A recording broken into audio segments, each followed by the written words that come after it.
welcome back to Hollow Knight First Pass. This time we're going to be doing P2, and it occurred to me right after I stopped recording my last video that I did not show you what charms I was using.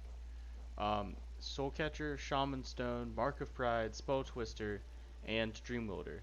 And that's pretty much what I use for all of the Pantheons. So like I said, last time we got Pantheon 1 done, and now we're going to do Pantheon 2. We're going to go right into it. Again, not doing any bindings, just because it's easier to showcase them this way, and also, I'm not good enough to do them with the bindings. So again, we get some dialogue here, skip right past it, and we're going to start with 0. Now, 0 is actually kind of annoying because you don't get to start off with any soul, so you kind of got to make everything up as you go. I'm not doing a very good job here. You're gonna want to do this fight better than I am.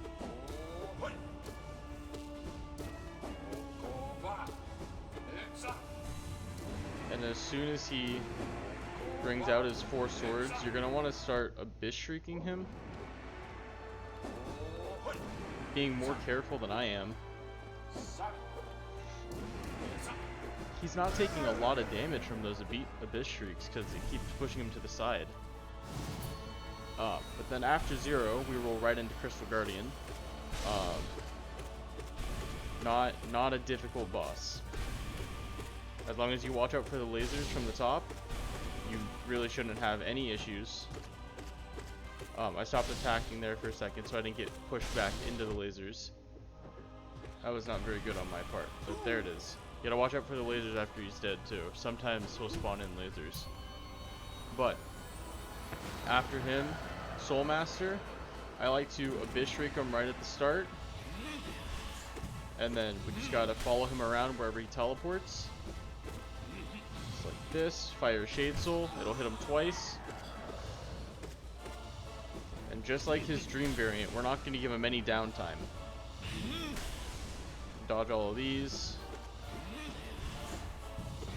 See if we can't get over. Oops, didn't mean to get hit there. For this attack, you can start an Abyss Shriek early, and then land a second one and you'll dodge him. That's not what I did.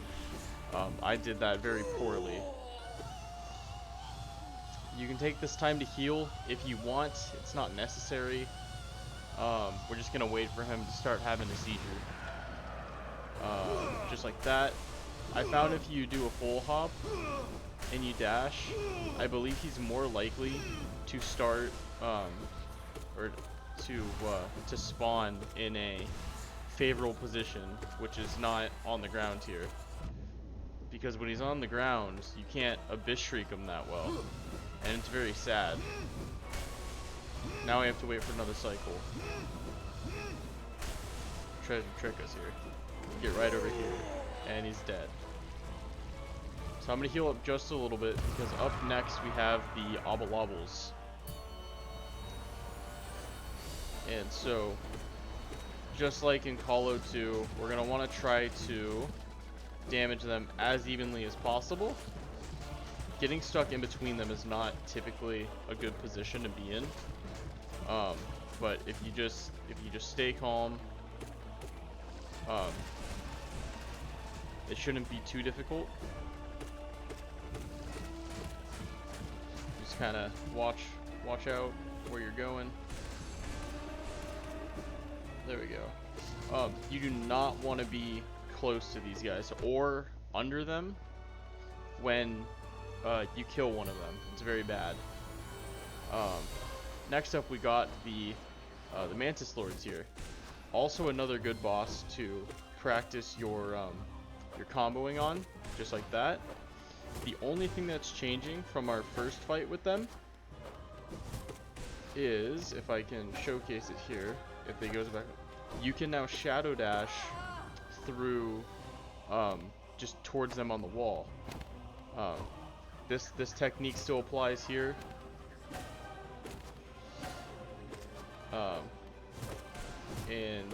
can still combo them when they come down from the top. It's very, very similar, and this is similar to Hornet. It really doesn't matter how much you get hit here, because it is the 5th boss, so right after it, there is a rest room. So we can send all of our spells at them. Bow at the end of the fight. I found if you heal 3 times immediately, after your 3rd one, you'll be able to bow on sync with them. Just a little cool fact that I found. We got Marmu. Now, Marmu, relatively speaking, does not have a lot of health. You just got to make sure that you time your swings properly. And you got to watch out for the sideways attacks. Those can screw you up sometime. You can still hit Marmu with an upstrike with them, but I find it's easier just to play wall ball here. Just like that. Feel free to heal up. Right into the next one here. Nosk. I think I developed a very fun strategy for Nosk. Yep, come on this way. He's gonna stop in the middle. Shadow dash. That was not a shadow dash. When he stops in the middle, you're gonna want to shadow dash through him, send the Shade Soul back. So most of the time it'll hit him twice. I'm scared of him. Why are you not stopping in the middle? Now he's on the ceiling. It's very sad. Yeah. I'm taking no prisoners now. I'm low. I'm very taken off guard that Nos didn't stop in the middle there. That kind of messed with my entire strategy. Luckily, Fluke Marm isn't a very difficult boss. And as soon as she spawns the first round of flukes, just spam Howling Race after you drop down. That's a Bish Shriek, actually. Just like that. And I feel, I'm gonna say it, I'm gonna jinx myself, but I feel fairly confident in my abilities to fight Broken Vessel, which is why I opted to a Bish Shriek Fluke Marm. If you don't feel confident in your abilities, then I would recommend saving some of your soul for spells if need be. If you Shade Soul Broken Vessel, the fight's over pretty quickly. And then we're almost there. We have our little room here. More dialogue. We're still inferior to the Godseeker. And if last episode's anything to judge by, I'm definitely going to die during this fight. And I'm going to do my best to explain what's going on as I'm going through. So Shio has 4 attacks, and they are all different colors of paint. His nail art is going to be that pink one. I like to Shade Soul him during that time. Hit him a few times with the Dream Nail. The red attack and the blue attack are very similar. The yellow attack, most times you have to jump over.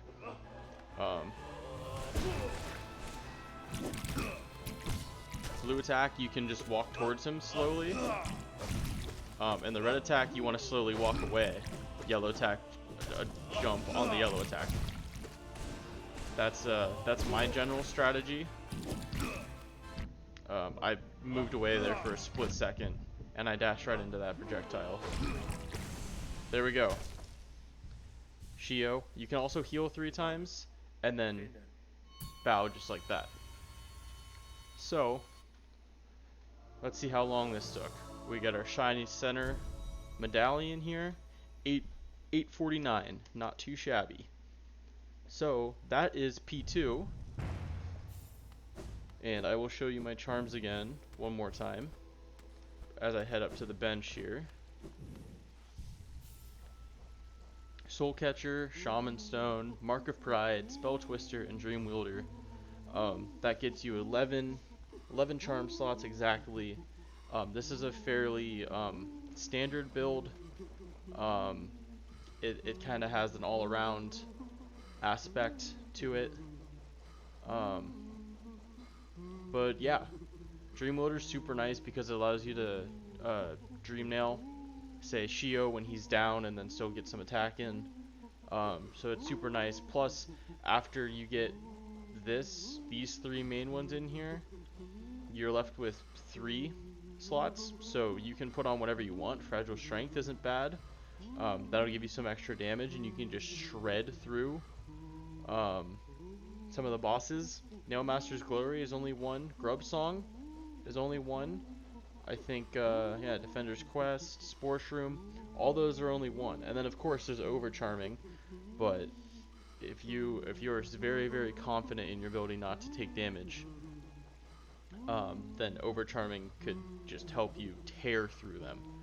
But that's going to be it for P2 in this episode, and next episode we're going to do P3, where the difficulty starts ramping up tenfold.